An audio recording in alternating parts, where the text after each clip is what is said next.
থাকবেন, মাঝে মাঝে যখন খেলা থাকবে না তখন এসে এখানে গল্প করবেন, কফি খাবেন, ব্যালকনিতে বসবেন, মাঠের ভিউ এনজয় করবেন।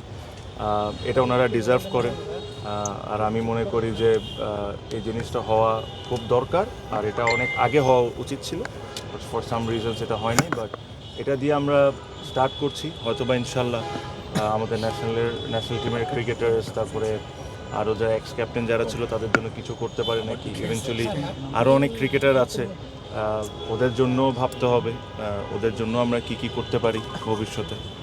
তো সব কিছু নিয়ে ইনশাল্লাহ আস্তে আস্তে করে আগাবো। বাট এই ডিসিশনটা was on the second board meeting. তো তখন আমি যখন দেখেছিলাম যে অনেকে হয়তো বা জিজ্ঞেস করে বলছেন, রাইটলি মেনশনড, ওনারা ওনাদের পক্ষ থেকে বলতেই পারেন।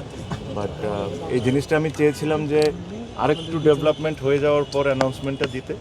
বাট আমার কাছে মনে হয় যে